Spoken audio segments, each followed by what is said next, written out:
There's a scream at Unit 41 at Fairview Developmental Center in Orange County. Florence Limbong, a caregiver, runs down the hall to Van Ingram's bedroom. She finds Van Ingram lying on the floor. Standing over him is Johanna Sotinko, another caregiver. She asks Sotinko, "Is he okay?" Sotinko says, "Yeah, he's fine.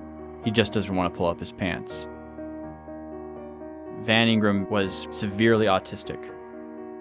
He had lived at Fairview for 42 years, and the caregivers there were used to his antics. Florence Limbong turns around and leaves without asking another question. Johanna Sotinko leaves as well. An hour later, Johanna Sotinko comes back into the room on his regular rounds and finds Van Ingram lying on the floor in the same spot. Van can't get up. Tears are welled in his eyes and he can't move. Sotinko calls for help. Another caregiver runs in the room and they try to pick up Van Ingram. Van can't move his legs, can't bear his own weight. They pull him up and put him into his bed. They call in the doctor, and the doctor finds that Van has a possible neck injury. And at that point, they rush him to the emergency room. 9:43 a.m. This is Alice from Resident 41 calling regarding Van Ingraham. He is at Hoag Hospital, and we're not sure what exactly is wrong with him right now. I received a message on my cell phone to call Fairview, and I called, and they said Van had fallen and injured his neck, and he was in the hospital. Minor injury, they said, but they had brought him to the hospital to be checked. Once Van gets to the hospital, doctors take x-rays of his neck, and they see a severe fracture called a hyperflexon injury, and it's very much like the type of injury sustained when somebody's hung. It was a complete fracture of his upper spine. And they said either your brother was body surfing at the Wedge in Huntington Beach and had a severe impact into the sand with a large wave, or somebody did this to your brother. Van Ingram stays in the hospital. He's got a head brace on. He can't move. He can't do anything. He's paralyzed from the neck down. It devastated me. I knew that there was a person out there right away that had done this to him. During the period while Van's in the hospital, I would drive up the street to Fairview, which is only 10 miles distance, and I started asking what occurred, trying to feel around what happened. I talked with the supervisor, and the way he was handling it, the way he was acting, don't want to talk to you, can't talk to you, I became suspicious, and so at that point I decided I need to try to get some documentation. I had decided that if Van passes, it will be a homicide. I was convinced of that. And I was also convinced that any evidence would be destroyed. So I talked my way into the residence, Van's residence, and asked to talk to a supervisor that I knew was not there. And I told him I knew they were there, and so while the lady put me in the office to wait, she went to find the supervisor, and I started checking through files. I found a log, it's called a fall down log, and it was a logging on June 6, 2007, Van Ingram. The description of the fall was a slip out of bed. And I already knew that was not true, so I took it. Larry Ingram, a retired San Diego police officer, filed an abuse complaint against Johannes Sotinko.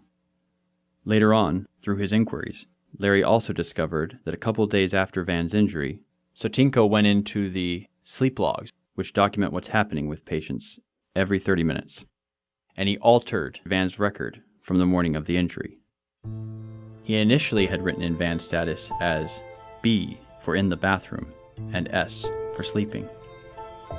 Later, he wrote in over that R for both entries for resting. Sotinko told investigators he changed the log to make it more accurate. He said he believed that during that time, Van had accidentally slipped out of bed and broken his own neck. 3 separate medical experts, including the chief forensic pathologist for the Orange County Sheriff Coroner's Office and a biomechanical expert at UC Irvine, said, in all likelihood, an accidental fall did not break Van Ingram's neck. The break was too severe. To support his finding, the biomechanical expert showed an X-ray image of somebody who had dove in head first into a shallow pool and put it up against Van Ingram's injury. and Van's is by orders of magnitude worse. He said the force required for Van's injury was likely caused by another person, as in the case of a headlock.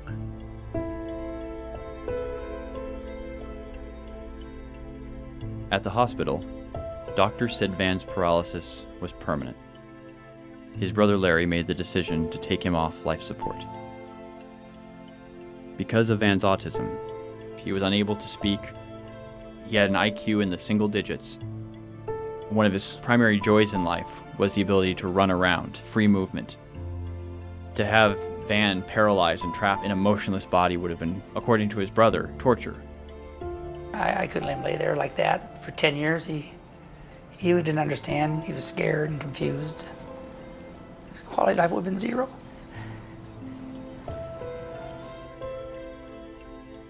"6 days after Van arrived in the hospital, he was pronounced dead.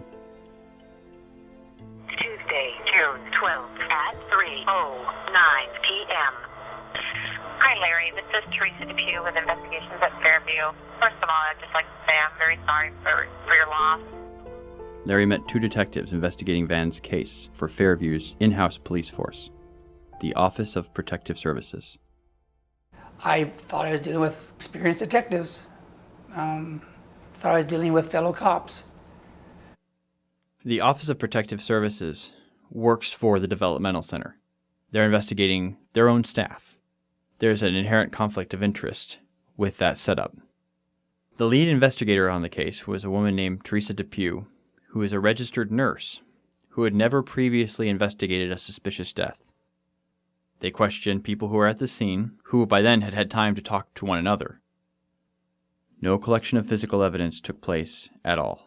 They walked through Van's room, they took a few pictures, but they didn't swab anything for fingerprints or for any DNA evidence. They did no basic police work on the scene.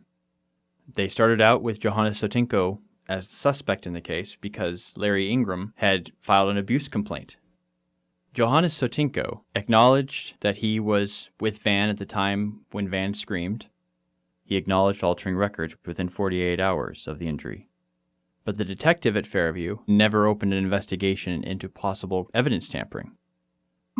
Roughly a month into their investigation, a tip came in from a patient who was blind, who claimed that on the morning of Van's injury, a third patient came out of Van's room and came up to him and said, "Don't say anything." This lead would completely change the course of the investigation. The Office of Protective Services investigators listed the patient as suspect in the case file when they closed the case.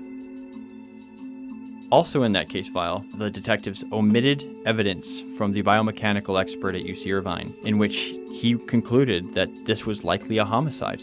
They mischaracterized the finding of the chief forensic pathologist for Orange County, Dr. Richard Fukumoto, who said this couldn't have been an accidental fall. They instead said an accidental fall couldn't be ruled out. The Orange County Sheriff's Office ruled the manner of death undetermined, which means we don't know. They couldn't come to a conclusion between accidental and homicide. Larry Ingraham and his best friend, Donovan Jacobs, who is also a retired San Diego SWAT officer and a lawyer, started their own investigation. They filed a wrongful death lawsuit, which exposed the altered sleep log, the lack of evidence collection, and brought to light the opinion of the biomechanical expert, none of which had been made public before. It became just blatantly obvious that this was an incompetent, screwed up job that was being done. So the only route we had left was go ahead and file a civil suit because we had a strong indication where this is going. We've both been cops way too long. It's very obvious to us that this is going to be a cold case at best and a classification as an accident, on the bad side of the fence. So we started preparing for suit, yes. It was a civil suit against the California Department of Developmental Services, which runs Fairview, which the state ultimately settled with them for $800,000. There have been no criminal charges in the case. Did you apply any type of neck hold to Van Ingraham on the morning of June 6, 2007? I don't do that.